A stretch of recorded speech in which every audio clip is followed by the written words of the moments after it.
Hello, I'm the Booktuber and welcome back. We're going to do my July wrap up. Let's go. I actually read / listened to quite a few books in July, so I'm kind of proud of myself. I'm going to be going through these. The last few I'm going to group at the end because I want to talk about something further with those. So let's jump right into it. Up first we have The Midnight Library by Matt Haig. Matt Haig is kind of like a must read, if at the very least if you're British. Kind of like comedy / social issue type writer. Basically, The Midnight Library is about someone who visits a library where they can live alternate versions of their lives. Really heartbreaking at points, really touching, really thought-provoking. Definitely recommend a read / listen to this. I listened to it on Audible, but yeah, The Midnight Library is one I definitely recommend to you. SPQR, A History of Ancient Rome by Mary Beard. I'll be honest, I usually don't listen to classic... Actually, no, that's a lie. I listen to all of Stephen Fry's mythology books, but I digress. This was very informative, very deep, kind of granular at points. It covers sort of the founding of Rome up until I think the 1st century AD or BC. So all of that history of Rome, talking about the politics of Rome, a lot of concentration on the politics of Rome. Very interesting if you're interested in that. I find non-fiction a bit of a slog in general, so to me it was a bit of a slog, but if you want to learn about ancient Rome, I think this is a very good place to if you have a little bit of an understanding to get into it and you want to like really immerse yourself, I recommend listening or reading to SPQR, A History of Ancient Rome. Just, don't be one of those weird people who like Roman history, you know what I mean. Up next we have The Thursday Murder Club, The Halfway Point here. I'll be honest, I wasn't expecting to like this book as much as I did, but I really did. It's Richard Osman's debut novel. It's a crime novel. To be honest, I don't generally read crime novels, but this one was a little bit more light-hearted. Kind of the only crime novels I've read are the Poirot books. This was a little bit more light-hearted, a bit more very modern, and I liked it. It grew on me. At first I was like, this book's okay, but there's a lot of twists and turns throughout the book, and I think that's the appeal of crime fiction, because there's lots of twists and turns, you don't know where it's going to go, and even the ending surprised me entirely, but I kind of enjoyed it. I didn't think I would, but I did, and so I do recommend you read this. I think a sequel came out last year, so I'm going to get that and read that. I know I'm the Brown Booktuber, I should be reading books from Asia, but I was like, I saw this on Audible. Yes, I listened to an Audible. Okay, don't shoot me. Okay, but it was there, and I was like, yeah, fine, I'll read it, and it was really good. I recommend it.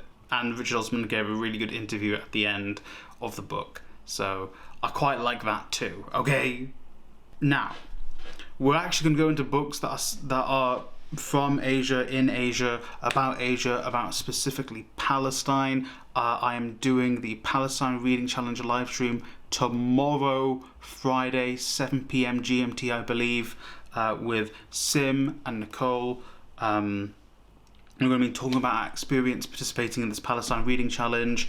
I do recommend you check it out. The link's going to be hopefully somewhere around here, definitely in the description. And yeah, please come hang out with us, check it out. It's going to be interesting, informative. Yeah, please come and check that out. Now, anyway, we get into my books on Palestine now. So the first one I want to talk about is The Presence of Absence. I'm going to be a bit vague now because I want you guys to come and check out me deeply discuss these later. Presence of Absence is a collection of poems by Mahmoud Darwish, I think. I got that correct, sorry if I didn't. Very, very famous Palestinian writer / poet.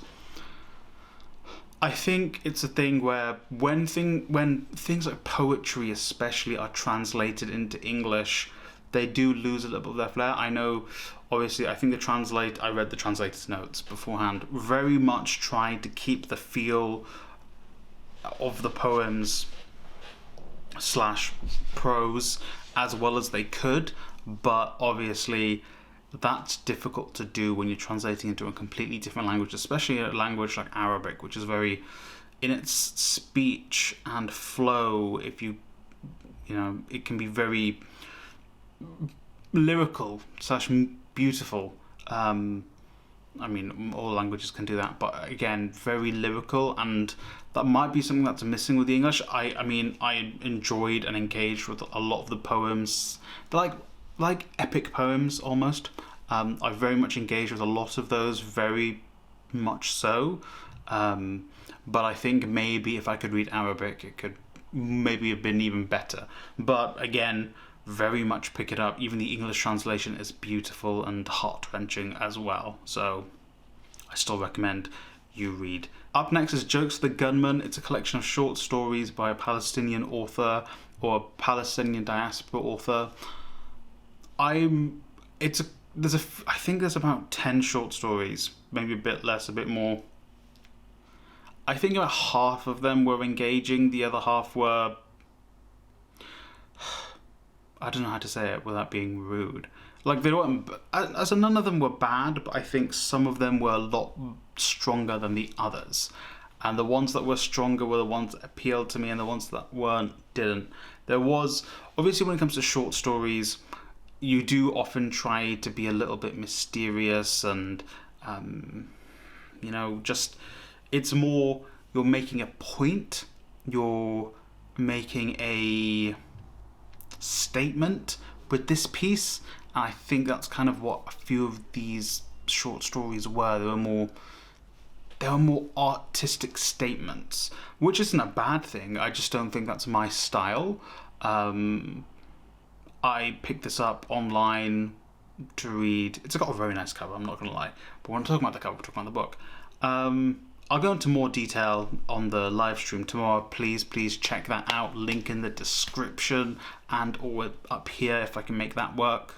But yeah, check that out. And finally, Where the Line is Drawn by Raja Shahada.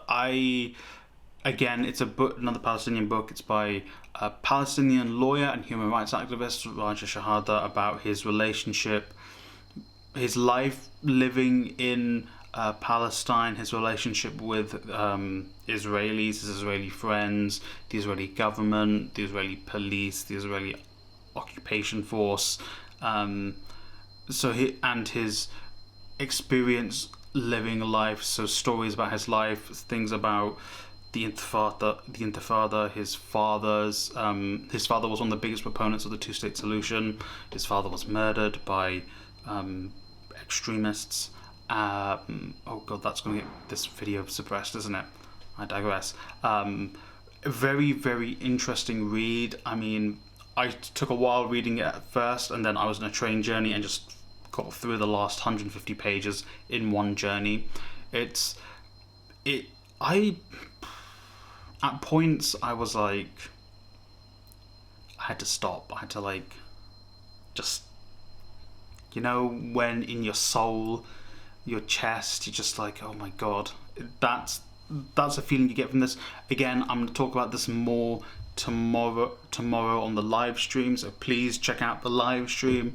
Again, as you can tell, I'm really trying to push. Please come and check out the Palestine Reading Challenge live stream tomorrow with me, Sim, and Nicole.